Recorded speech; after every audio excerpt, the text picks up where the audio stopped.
여러분 올해 우리 교회 주제가 뭐죠? 네, 제가 우리 교회가를 외치면 여러분들이 큰 소리로 살아있다를 외치시면 돼요. 살아있다라는 말은 진짜 살아있는 것처럼 외치셔야 됩니다. 우리 교회가! 네, 조금만 더 크게 하세요. 저도 지금 엄청 힘주고 하는 거거든요. 우리 교회가! 우리 교회가! 여러분 한 해 동안 교회가 살아있음을 경험하는 축복이 우리 모두 가운데 있기를 간절히 소원합니다. 그런데 우리 교회가 살아있다라는 것이 저와 여러분들이 조금 전에 외친 것처럼 이렇게 큰 소리로 외친다고 해서 자연스럽게 이루어지는 것은 아니에요. 교회가 살아있는 교회가 되려면 그 교회의 구성원들이 살아있는 교회 공동체를 이루어가기 위해서 필수적으로 갖춰야 될 모습들이 반드시 있다라고 하는 것입니다. 작년 10월 3일부터 12월 19일까지 TV조선이라고 하는 채널에서 방송했던 한 프로그램이 있습니다. 아바드림이라고 하는 프로그램인데요. 코로나로 인해서 이제 빠르게 우리 곁에 가상이라고 하는 세계가 굉장히 가깝게 다가왔죠. 그런데 이제 이 가상으로 만나고 싶은데 다시 만나지 못하는 사람들을 3D로 재현을 해가지고 무대 위에 이 사람을 너무 만나고 싶어하는 사람과 함께 같이 무대를 꾸밀 수 있도록 만들어준 거예요. 저도 이제 기사를 보고 도대체 얼마나 현실감 있게 했길래 이런 기사가 떴을까 해서 이제 찾아보게 됐는데 제가 이제 봤던 기사는 오승근 씨의 기사였습니다. 오승근 씨가 누구냐면 배우 김자옥 씨의 남편 되시는 분이죠. 그분이 자기가 가수였는데 한 번도 아내와 함께 듀엣으로 노래를 불러본 적이 없다. 아내가 만약에 다시 내 옆에 온다면 아내와 듀엣으로 노래를 불러보고 싶다라는 소망을 가지고 있었던 거예요.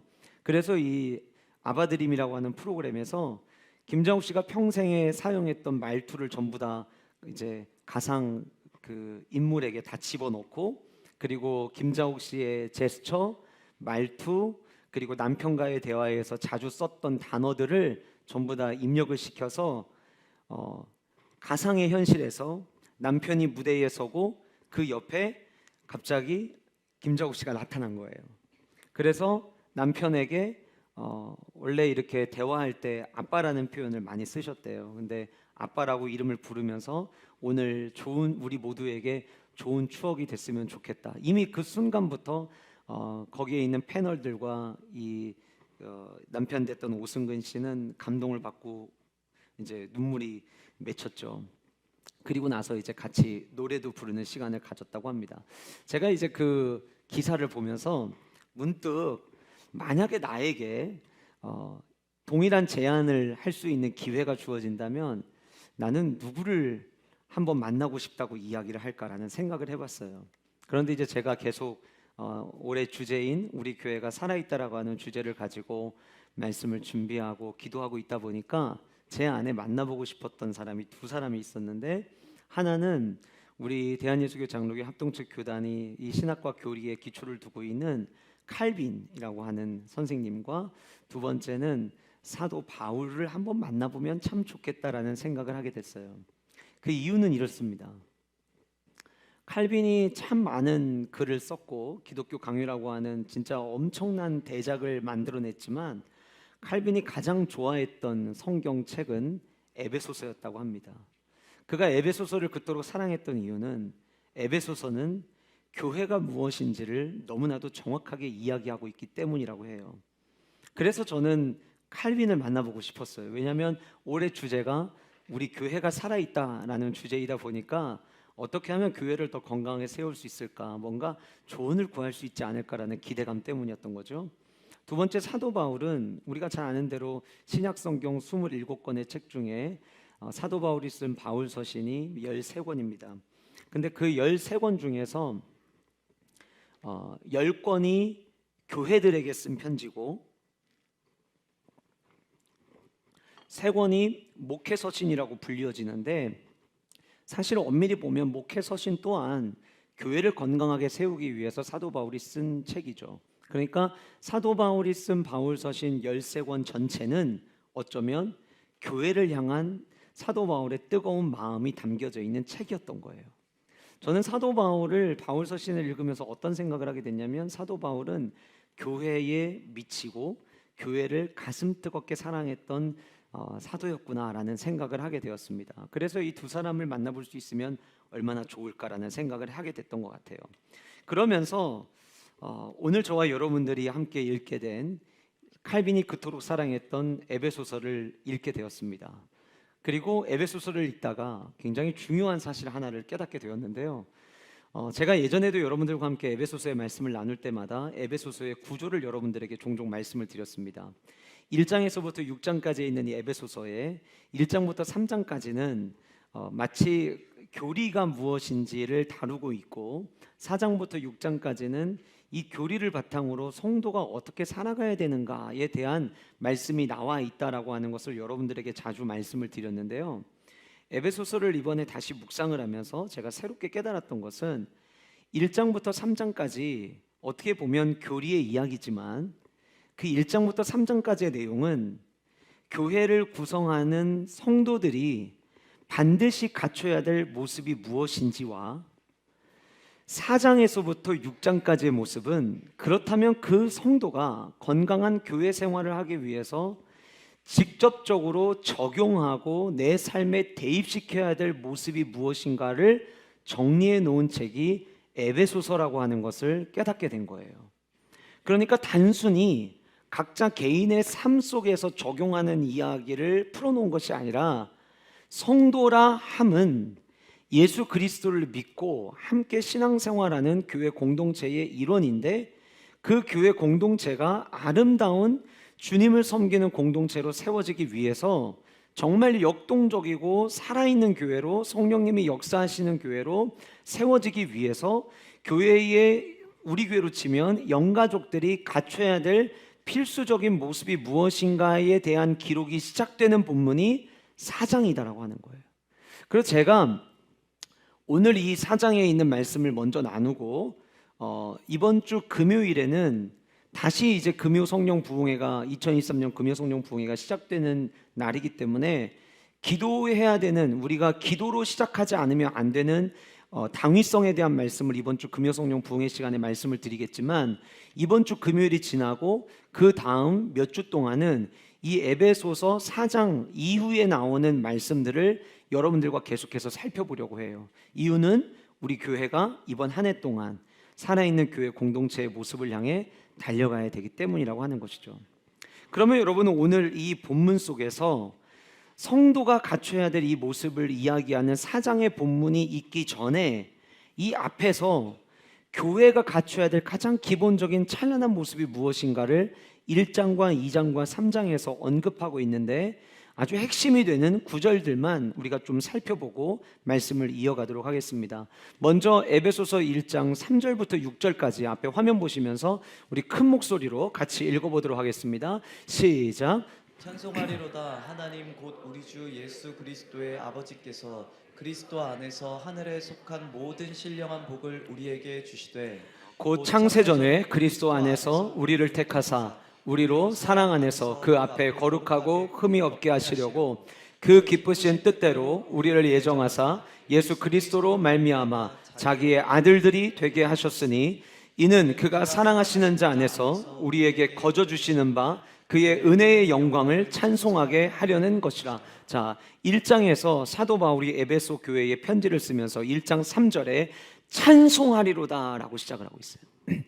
여러분, 이 만약에 사도 바울이 편지가 아니라 직접 만약에 가서 이야기했다면 굉장히 흥분되고 설레이는 목소리로 외쳤을 거예요. 우리가 잘 아는 대로 에베소서는 사도 바울이 옥에 갇혀 있을 때 쓴 편지입니다. 옥에 갇혀 있음에도 불구하고 교회를 생각할 때에 사도 바울 안에는 늘 감격이 있었어요. 교회는 어떤 곳이 돼야 되냐면 교회는 세상이 절망 가운데 있다 할지라도 소망을 볼 수 있는 곳이어야 되고 세상이 죽음의 길을 향해 가고 있더라도 교회는 생명의 역사를 볼 수 있는 곳이 되어야만 한다라고 하는 거예요. 그래서 사도 바울이 당시 에베소의 지역에 있는 에베소 교회가 어려움을 겪고 있었음에도 불구하고 교회는 어떤 상황 속에서도 찬란해야 되며 교회는 어떤 상황 속에서도 찬송이 넘쳐야 됨을 기억하면서 1장 3절에서 찬송하리로다라고 하는 외침으로 시작을 하고 있다는 거예요.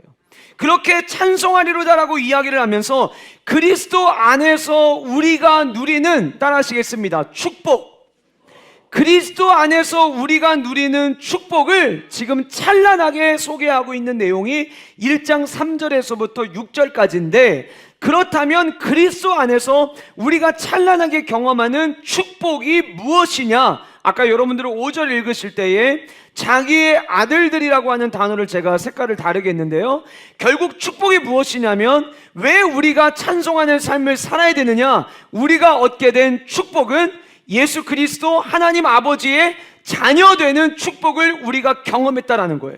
이것을 에베소서 1장에서 선포함으로 시작을 합니다.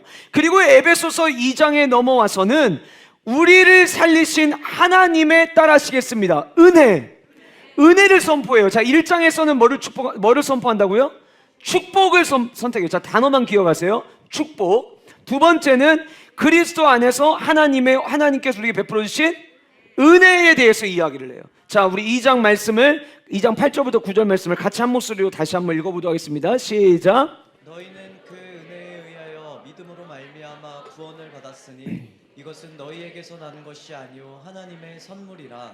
행위에서 난 것이 아니니 이는 누구든지 자랑하지 못하게 합니다. 그래서 2장에서는 우리가 은혜에 의하여 믿음으로 말미암아 구원을 받았다라고 이야기를 하면서 우리 모두가 어떠한 조건이나 행위에 의해서 구원을 받는 것이 아니라 하나님의 전적인 은혜로 말미암아 구원을 받았다라고 하는 것을 2장에서 이야기를 하는 거예요.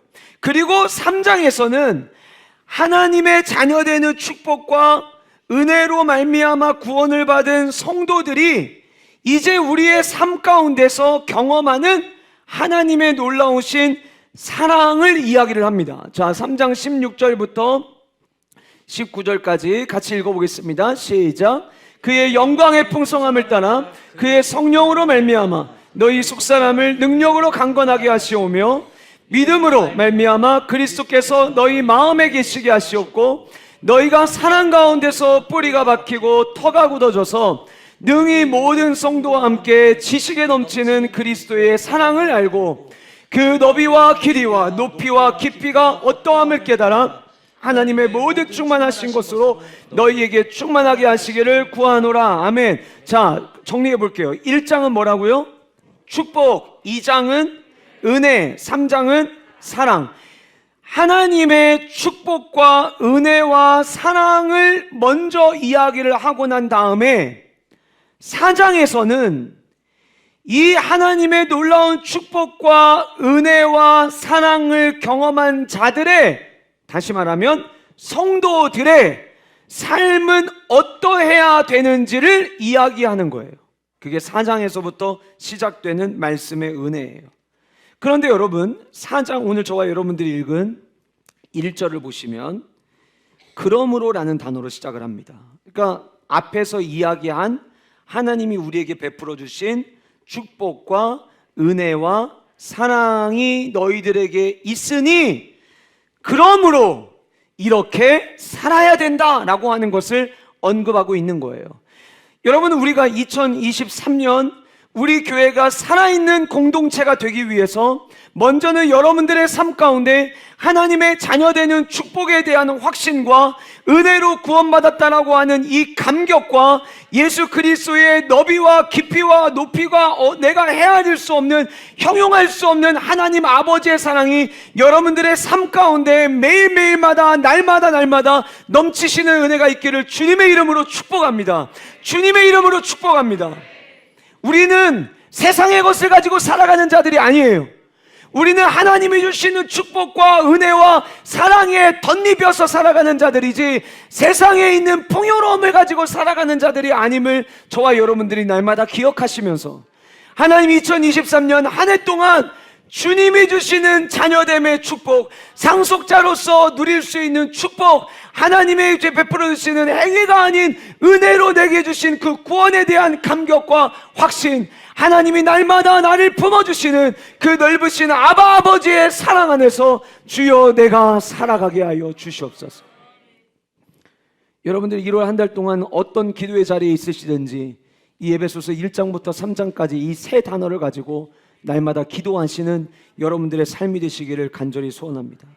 자, 그렇다면 오늘 저와 여러분들이 읽은 본문 속에서 사도 바울이 건강한 교회 생활, 살아있는 교회 공동체의 구성원의 이 은혜를 경험하기 위해서 우리가 반드시 갖춰야 될 살아있는 교회의 필수 조건을 무엇을 소개하고 있는지 세 가지를 살펴보도록 하겠습니다. 첫 번째는 교회와 연합된 성도들이 있다라고 하는 거예요.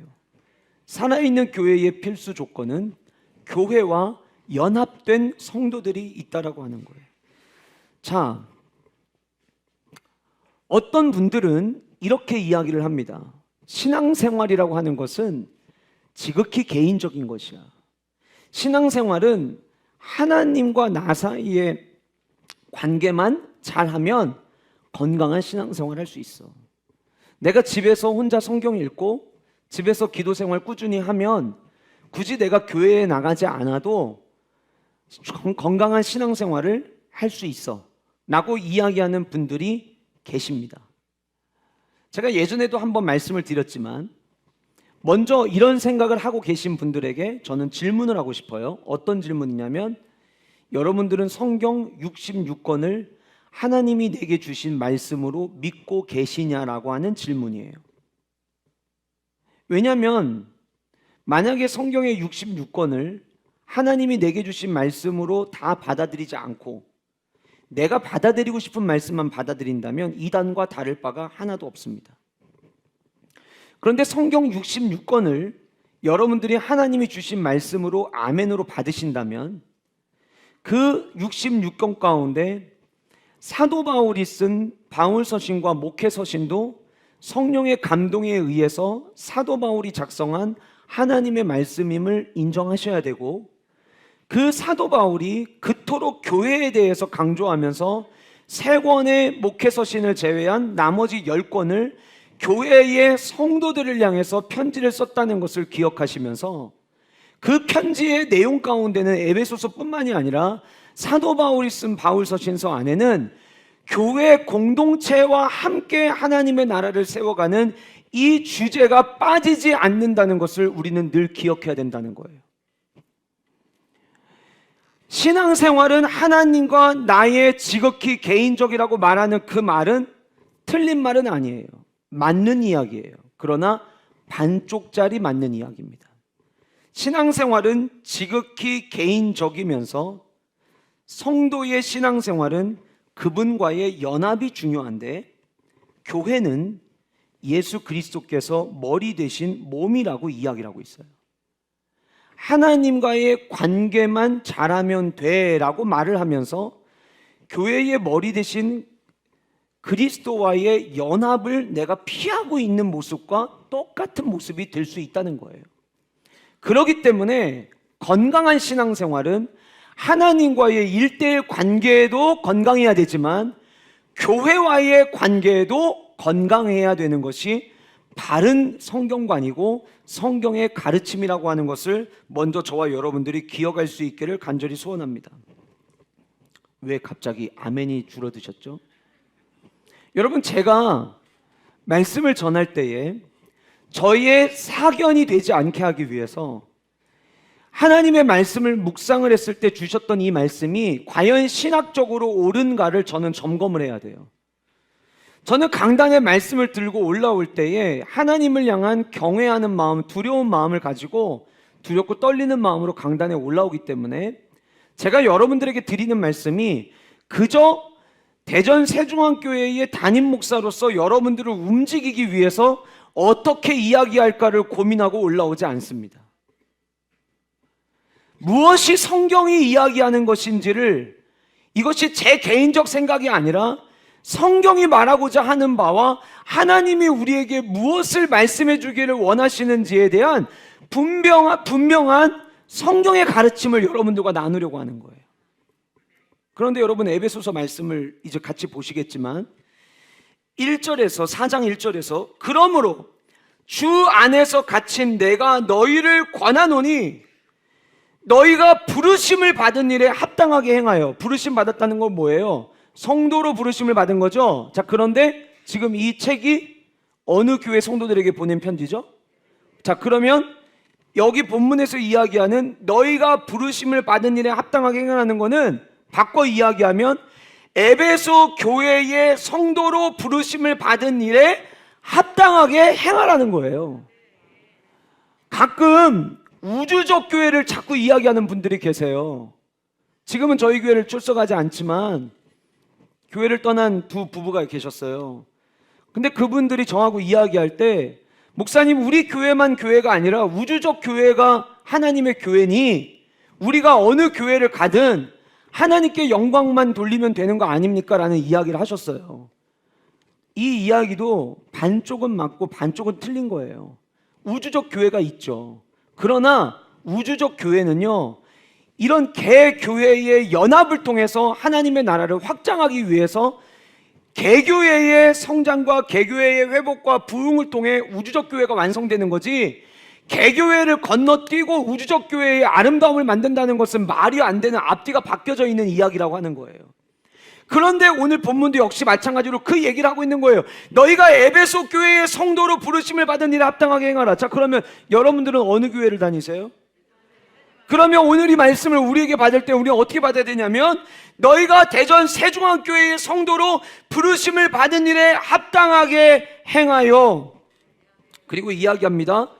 모든 겸손과 온유로 하고 오래 참음으로 사랑 가운데서 서로 용납하고 평안에 매는 줄로 성령이 하나 되게 하신 것을 힘써 지켜라. 몸이 하나요 성령도 한 분이시니 이와 같이 너희가 부르심의 한 소망 안에서 부르심을 받았느니라. 주도 한 분이시요 믿음도 하나요 세례도 하나요. 자, 계속 하나를 이야기해요.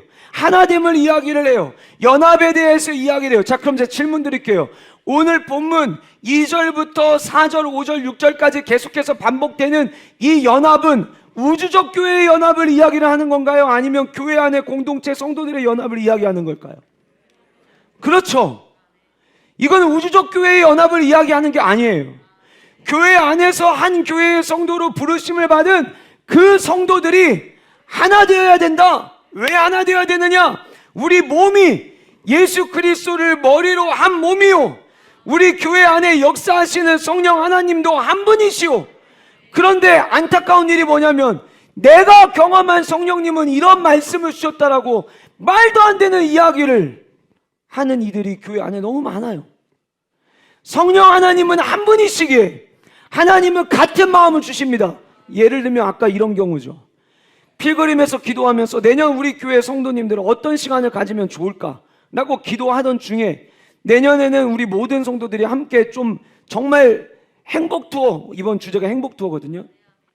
이런 진짜 모든 영가족들이 다 같이 참여하는 시간들을 가졌으면 좋겠다. 그래서 사실은 당회가 열리기 전에 기도원에 있을 때 미리 제주 명성 아카데미 수영관을 제가 예약을 했어요.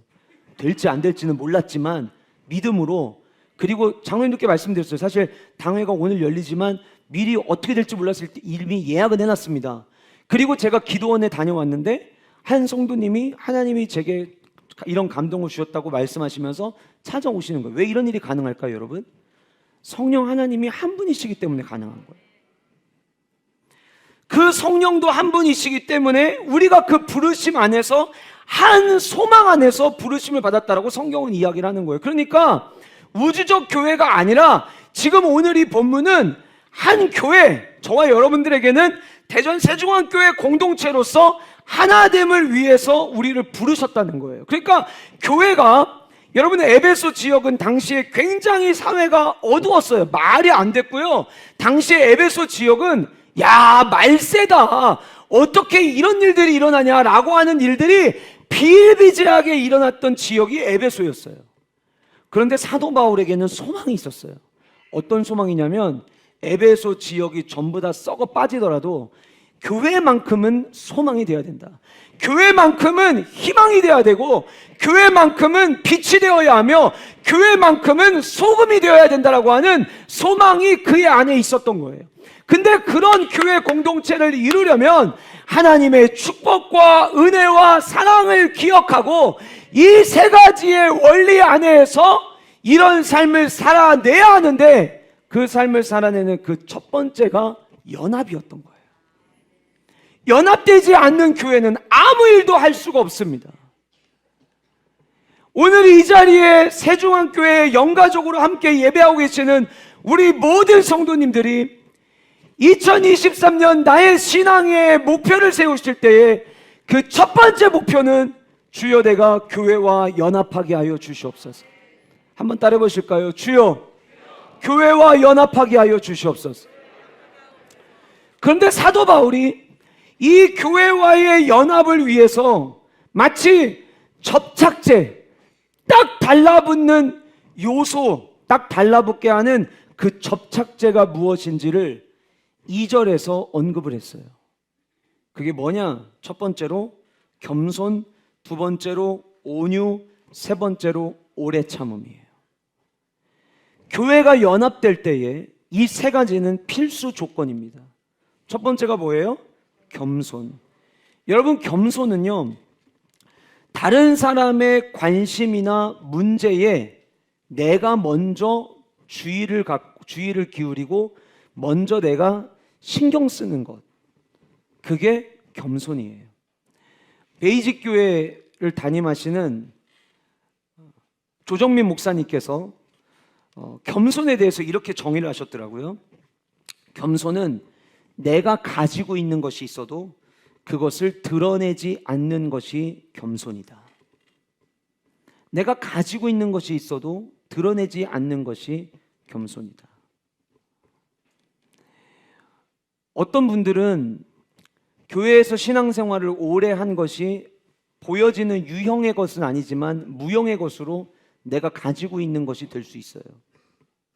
저는 우리 교회 안에 그런 모습이 없기를 원하지만 교회에 절대 있으면 안 되는 게 있습니다. 그게 뭐냐면 텃세입니다. 이 텃세는 빨리 내쫓아야 돼요.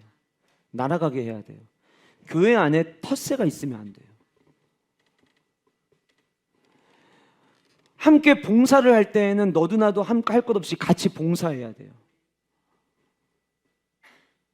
근데 이제 교회에서 이야기를 듣다 보면 많은 이야기가 귀에 들려오거든요. 어느 성도님이 잘 나오시다가 교회 출석을 안 해요. 왜 출석을 안 하시는가 전화해서 물어보면 정말 어떻게 이런 일이 일어날 수 있었을까라고 생각되는 가슴 아픈 이야기를 듣게 되는 경우가 있어요. 어떤 일이냐면 텃세예요. 나는 순수한 마음으로 봉사를 하러 갔는데 왜 왔어? 네가 왜 여기를 들어와? 네가 왜 여기 같이 끼려고 해? 이런 언어들 때문에 상처를 받는 거예요. 그래서 교회 안에서는 내가 가지고 있는 것이 유형의 것이든 무형의 것이든 그것을 부인하는 데서부터 겸손이 시작될 수 있는 거예요. 이 겸손의 모습이 없으면 연합되는데 이 연합이 너무나도 어려워져요. 그래서 서로가 함께 겸손해져야 돼요. 여러분, 겸손의 왕이 계셨습니다. 누구시죠? 예수 그리스도세요. 예수 그리스도는 왕이라고 하는 신분이 계셨는데 그 왕이라는 신분을 가지고 있음에도 불구하고 그거를 드러내지 않으시고 이 땅에 낮고 낮은 자로 오셔서 마국간에서 태어나셨고 겸손한 모습으로 사람들을 섬기셨어요. 예수님의 모습을 우리가 본으로 삼고 날마다 겸손의 도를 달려가는 은혜가 저와 여러분들 우리 영가족들 가운데 있기를 주님의 이름으로 축복합니다. 두 번째로 필요한 것은 온유예요. 한마디로 아주 간단하게 이야기하면 상대방에게 친절을 베푸는 거예요. 뭐를 베푸는 거라고요?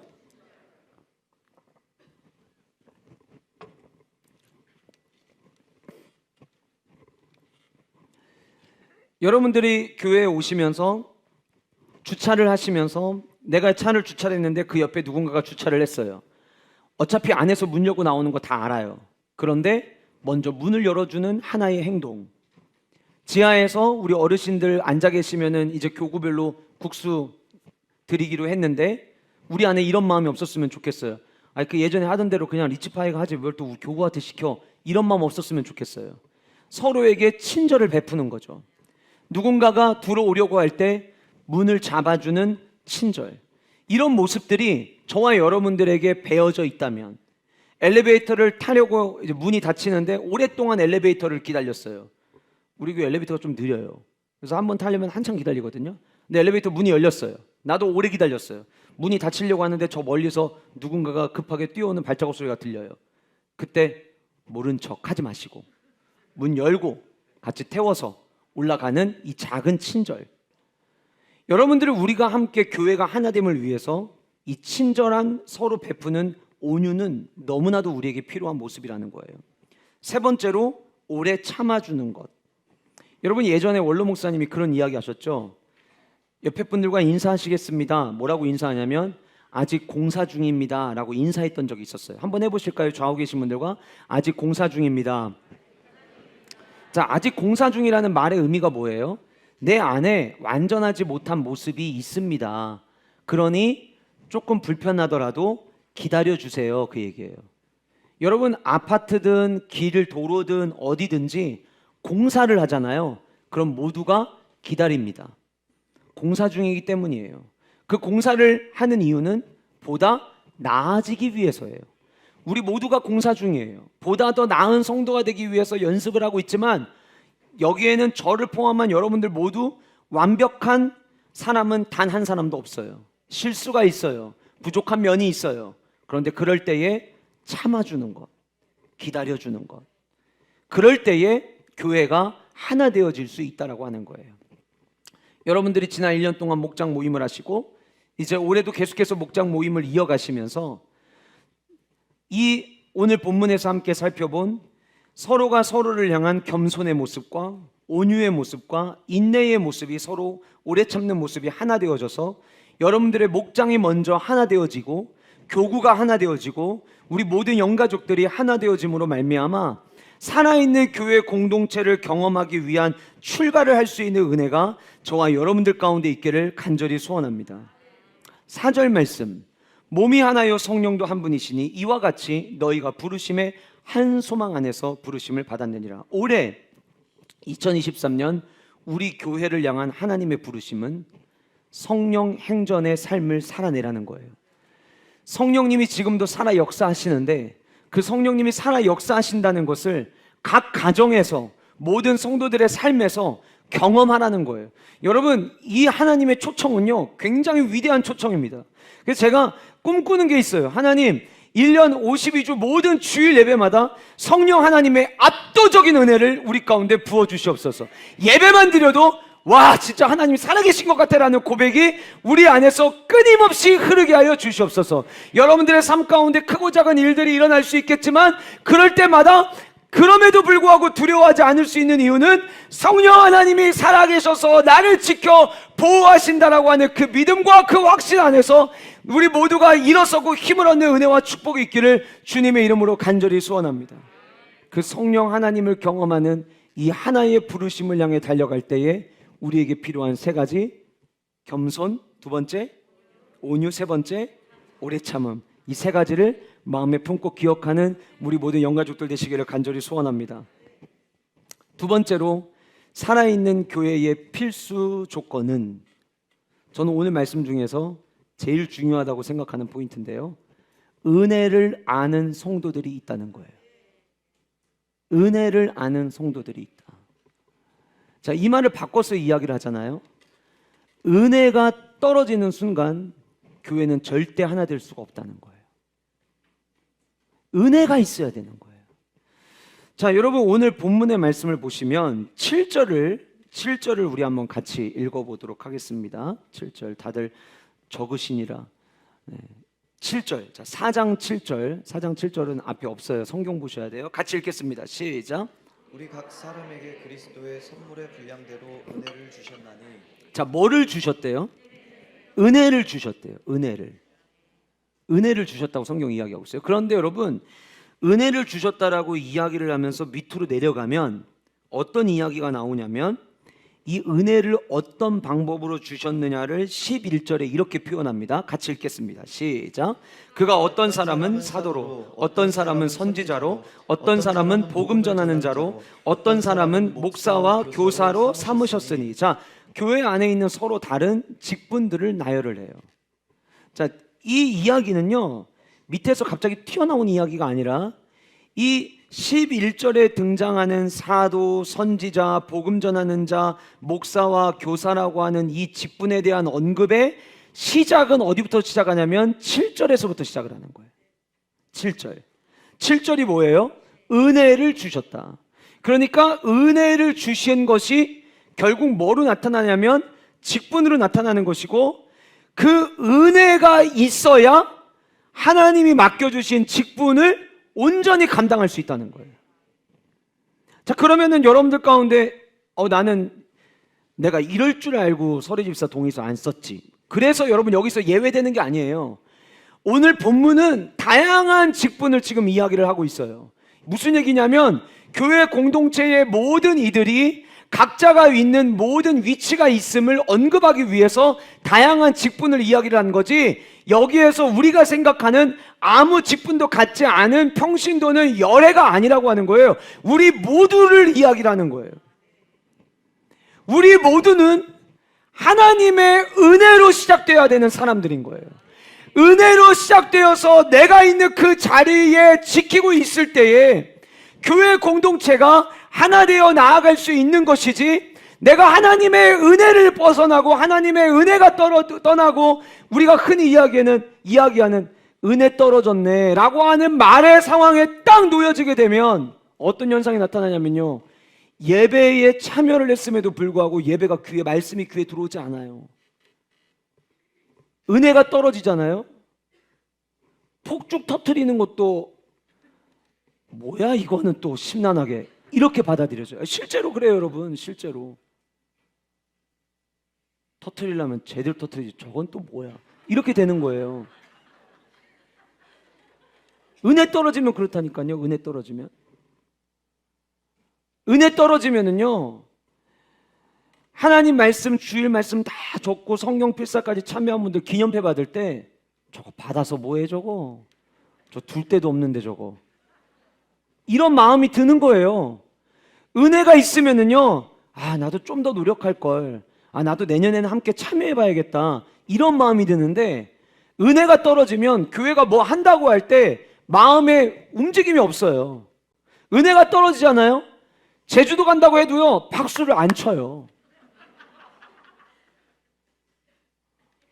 멀리도 간다, 멀리도 가, 이런 마음이 드는 거예요. 여러분, 우리 안에 우리의 삶을 가만히 생각해 보세요. 여러분, 은혜 떨어졌다는 말을 그럼 우리 어떻게 표현해야 돼요? 어떻게 우리가 이해할 수 있어요? 은혜 떨어지면 딱 두 가지 현상이에요. 삼위일체 하나님에 대한 사랑이 식고요, 이 사랑이 식으면 그 다음 뒤따라오는 게 뭐냐면 교회 사랑이 식어져 버려요. 그러니까 사도 바울이 교회의 연합을 이야기를 하면서 이미 2절에서부터 몇 절까지입니까? 6절까지 교회의 연합, 통일, 하나됨에 대해서 이야기를 하고, 그 다음 끝에 든 이야기가 뭐냐면 은혜 떨어지지 않게 은혜 기억해라, 은혜로 맡겨진 직분 감당해라, 은혜 없으면 아무것도 아니다, 이 얘기를 지금 하고 있는 거예요. 하나님을 향한 사랑 떨어지고 교회를 향한 사랑 떨어지면 아무것도 아니다. 하나님을 사랑할 때에는 모든 예배에 나와서 예배 드리는 것도 부족해가지고 금식하고 철야하고 기도하는 일에 매진했는데 은혜가 떨어지잖아요. 그러면 자꾸 타협할 것들을 찾아요. 우리 이번에 언약갱신 말씀 주일 때 제가 말씀드렸지만, 성도들은 어떤 삶을 살아야 되냐면, 어떤 것이 우리를 지배하려고 해도 그 지배를 받지 않는 게 성도예요. 마치 사도 바울이 지금 옥에 갇혀 있지만 그 옥에 갇혀 있다는 지배와 상황들을 틀을 벗어나서 오히려 그 옥에서 모든 교회를 깨울 수 있는 최고의 책을 써냈던 것처럼 그 상황의 제한을 받지를 않아요. 그런데 우리는 제한하는 게 너무 많잖아요.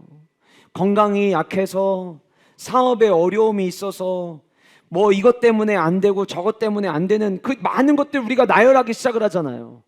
만약에 우리의 삶 가운데 하나님 사랑하는 것이 진짜 1순위면은요, 하나님 앞에 예배하고 주님을 경배하는 일에 우리가 모든 우선순위를 드리게 될 거예요. 여러분 오해하지 마세요. 물론 제가 신방을 다녀보니까 교회 성도님들 가운데 진짜 나올 수 없는 분들이 계세요. 근데 그런 분들이 온라인으로 영상 예배 드리시면서 은혜 받으시고, 영상 예배 드리다가 눈물 흘리시고, 영상 예배 듣다가 너무 말씀에 은혜가 돼가지고 가족들에게 혹시 못 보는 가족들이 있을까봐 지금 빨리 교회 들어가서 이 말씀 들으라고 하시는 가정들도 있더라고요. 정말 어쩔 수 없이 못 나오시는 분들은 영상 예배가 도움이 돼요. 그런데 그렇지 못하는 분들, 하나님을 향한 나의 사랑이 식어진 것은 아닌지 우리들의 모습을 점검해야 돼요. 하나님께서 우리에게 주신 성령으로 시작했다가 육체로 마치겠느냐? 여러분, 이 말에 저는 성령이라는 단어에 은혜를 대입해도 전혀 어색하지 않다고 생각해요. 하나님이 우리에게 은혜 베풀어 주셔서 시작한 성도의 삶인데, 내 육체적인 이야기들 때문에, 내 육체적인 이유들 때문에 모든 것을 끝내버리는 일들이 우리의 삶 가운데 일어나면 안 된다라고 하는 거예요. 그래서 살아있는 교회의 필수 조건은 은혜로부터 시작해야 된다라고 하는 거예요. 제가 얼마 전에 설교하면서 말씀드렸는데, 동신교회 임직식 얼마 전에 있을 때 그런 이야기를 하셨어요. 직분이 감투인 교회는 하나 되지 못하지만 직분이 사명인 교회는 하나 될 수 있다. 임직자들에게 권면하시는 목사님이 이야기하셨던 거였어요. 직분이 감투되게 하지 말아라. 직분이 하나님이 내게 맡겨주신 사명으로 여겨라. 그 사명으로 여길 때에 교회가 하나 될 수 있다라고 하는 거예요. 저는 우리 교회 모든 영가족들이 2023년 은혜로 시작해서 은혜로 마치는 놀라운 축복이 우리 모두에게 있기를 주님의 이름으로 축복합니다. 그래서 우리는 점검해야 돼요. 내가 지금 은혜 안에 살아가고 있는가? 우리가 첫 번째 기도할 때마다 기도할 기도 제목이 뭐라고 했죠? 아까 안 적으셨어요? 첫 번째에서? 아니, 그거 말고. 연합을 위해서 주여 내가 교회와 연합되게 하여 주시옵소서. 기도했다면 두 번째 우리가 기도해야 되는 것은 하나님이 2023년 한 해 동안 은혜 떠나지 않게 하여 주옵소서. 날마다 은혜의 동산에 머무시는 여러분들 되시기를 소원합니다. 예배하러 나오실 때마다 오늘 또 은혜 주실 그 하나님을 기대하는 마음으로 주님 앞에 나오시는 우리 모든 영가족들 되시기를 주님의 이름으로 축복합니다. 마지막 세 번째로 살아있는 교회의 필수 조건은요, 끊임없이 변화를 갈망하는 성도들이 있다는 거예요. 변화를 갈망하는 성도들이 있다. 자, 11절에서 사도, 선지자, 복음 전하는 자, 목사, 교사 얘기를 했습니다. 이 사람들 왜 필요하느냐? 이는 성도를 온전하게 하여 봉사의 일을 하게 하며 그리스도의 몸을 세우려 함이라. 그러니까 은혜로 시작해서 우리가 각자 맡겨진 사명들을 감당할 때에 그 나타나는 열매는 성도를 온전하게 하는 거예요. 텔레이오스, 성도를 온전하게 하는, 완벽한 성도는 없어요. 그러나 지금보다 더 온전한 성도를 세우는 것, 그리고 각자의 위치에서 봉사의 일을 하게 함으로 말미암아 그리스도의 몸을 세우는 것이 우리에게 맡겨진 사명인데, 자, 그러면 질문 하나 해볼게요. 11절에 등장하는 목사는 우리가 기본적 생각을 가질 때 어린아이와 같은 신앙을 가진 자일까요? 아니면 그보다는 성장한 사람일까요? 그렇죠? 우리 그렇게 생각들 하시죠? 자, 그런데 11절에서 사실 11절에 등장하는 사도, 선지자, 복음 전하는 자, 목사, 교사 전부 다 우리가 생각할 때에는 영적으로 뭔가 성장한 사람들에 대한 나열인 것처럼 우리는 받아들여져요. 그런데 그렇게 이야기를 하고 난 다음에 13절에 시작을 한 13절의 말씀을 보시면 밑에서부터 단계가 나옵니다. 13절, 우리가 다 하나님의 아들을 믿는 것과 아는 일에 하나가 되어 온전한 사람을 이루어 그리스도의 장성한 분량이 충만한 데까지 이르리니, 단계를 지금 세 단계로 나눠서 이야기를 하는 거예요. 그 첫 번째 단계가 뭐냐면 믿는 일에 하나 되는 단계예요. 자, 믿는 일에 하나 되는 단계는 아주 쉽게 제가 여러분들에게 이해를 도울게요. 설명을 제가 하지 않아도 이 말의 의미가 뭔지 여러분들이 이제 알게 되실 텐데, 하나님은 살아계십니다. 지금 아멘들 하셨죠? 다시 한번 해볼게요. 하나님은 살아계십니다. 지금 여러분들이 아멘 하셨다는 거는 하나님이 살아계시다는 것을 뭐 하고 계시는 거죠? 믿는 거예요. 예수님이 우리의 구원자이십니다. 저 교회는 뭐냐면 이렇다는 거예요. 교회는 일단 첫 시작은 어디부터 시작하냐면 그리스도가 우리를 구원하신 메시아라는 것과 하나님의 살아계심을 믿는 것에서부터 시작하는 거예요. 믿는 일에 있어서는 모두가 하나 되는 거예요. 그러니까 내가 지금부터 교회를 다니겠습니다. 물론 교회를 처음에 출석할 때부터는 이게 이루어지지 않을 수 있어요. 그런데 적어도 세례를 받은 성도가 되면 예수 그리스도가 나를 구원하셨다라고 하는 사실에 대해서 인정하게 되죠. 믿게 되죠. 그러니까 교회는 이 아는 일을 믿는 것에서부터 믿는 일에 하나가 되는 것부터 시작을 하는 거예요. 그게 오늘 본문이 이야기하는 13절. 우리가 다 하나님의 아들을 믿는 것과 이 단계가 첫 번째 단계예요. 그러니까 여러분들이 아직 혹시 여러분들 가운데 세례를 받지 않으셨거나 그리고 예수 그리스도가 내 삶의 유일한 구원자라는 것에 대한 믿음이 아직 없으신 분들을 제외하고는 여러분들 모두가 다 이 1단계에 지금 넘어서신 거예요. 자, 두 번째는 뭐라고 이야기를 하고 있냐면 두 번째는 아는 일에 하나가 되어 온전한 사람을 이룬다라고 이야기를 하고 있어요. 온전한 사람을 이룬다.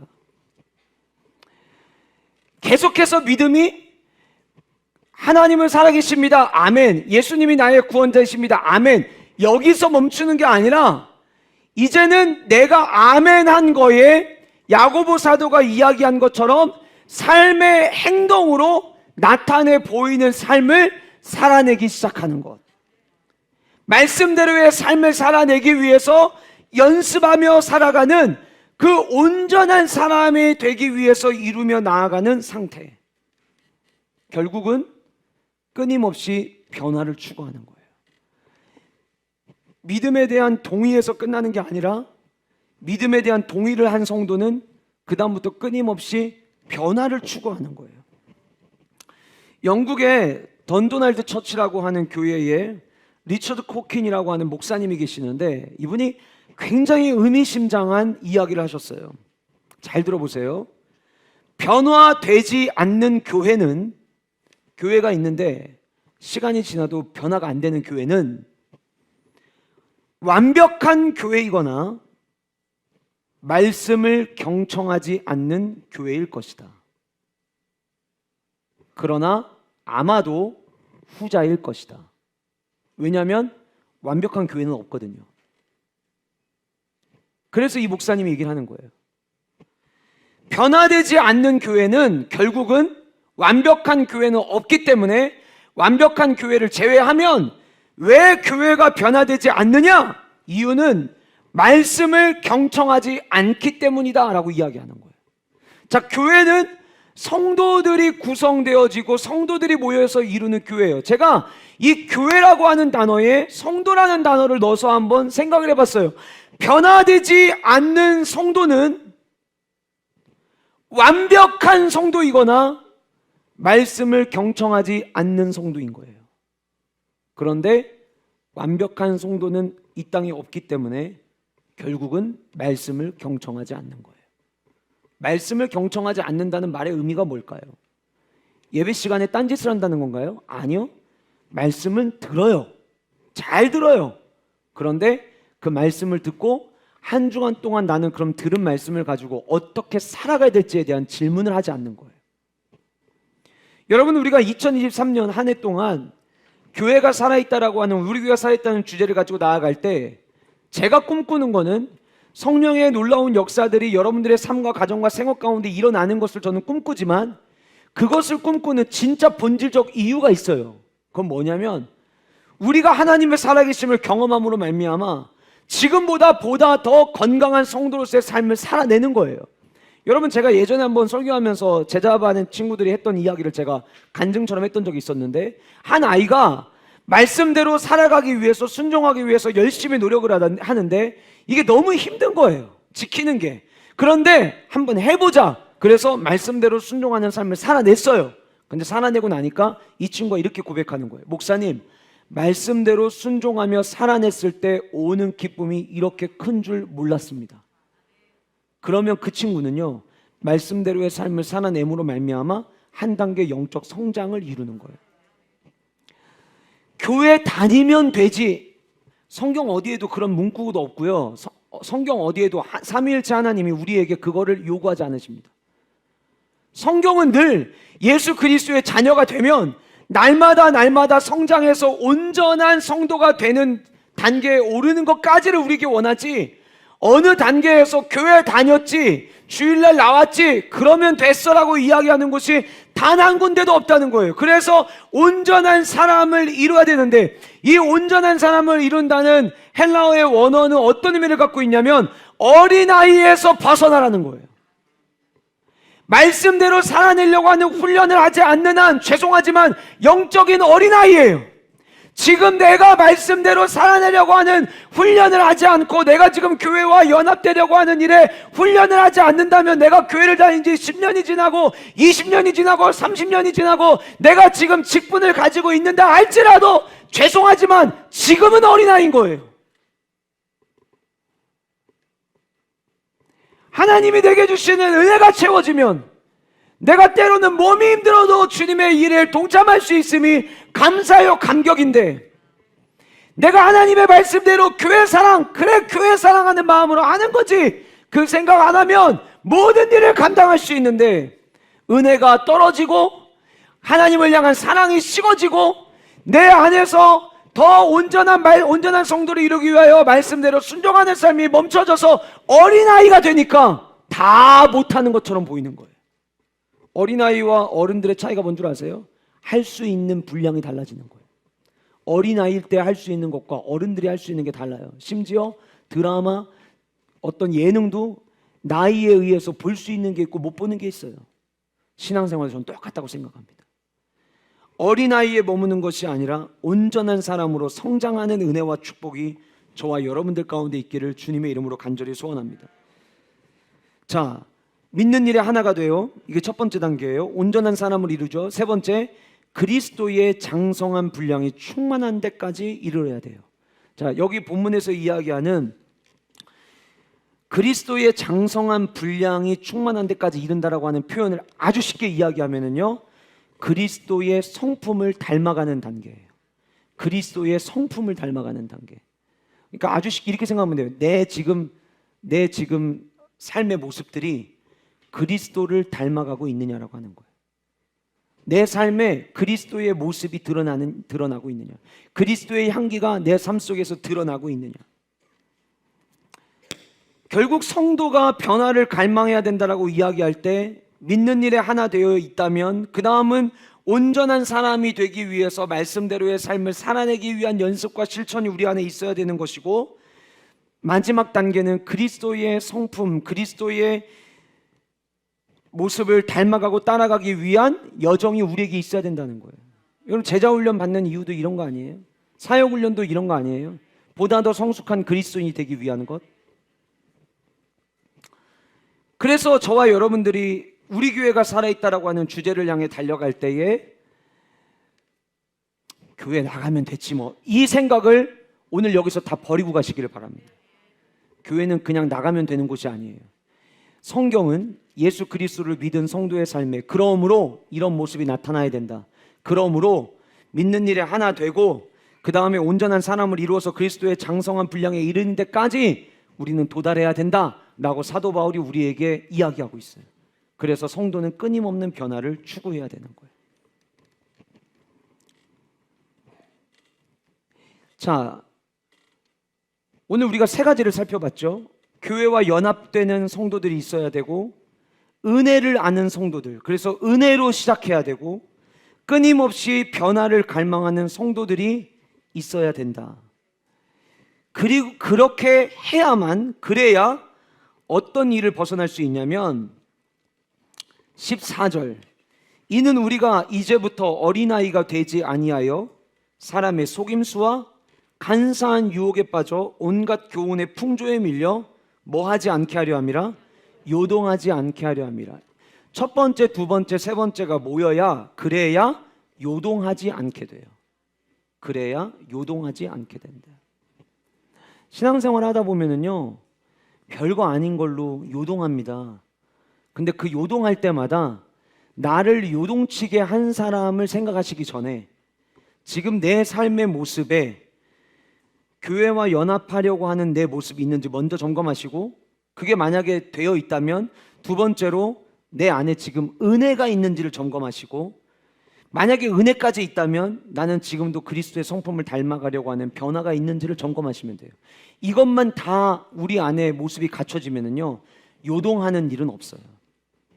신앙생활하면서 사실 요동하는 일들이 때로는 가슴 아프지만, 그 요동하는 일들이 있을 때마다 우리는 하나님은 지금 나에게 무엇을 원하시는지에 대한 질문을 먼저 던지시면 굉장히 빠른 은혜를 받을 수가 있습니다.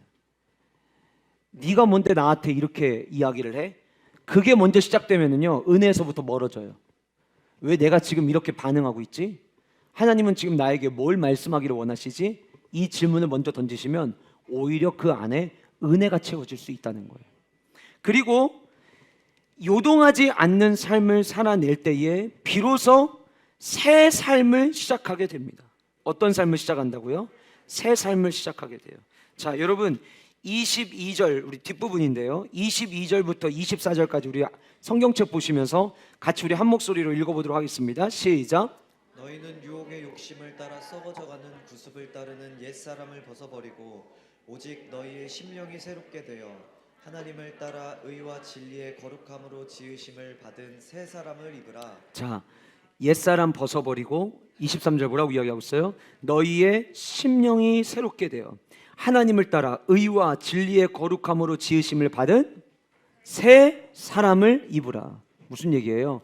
이럴 때에 비로소 우리는 새 삶을 살아낼 수 있다는 거예요.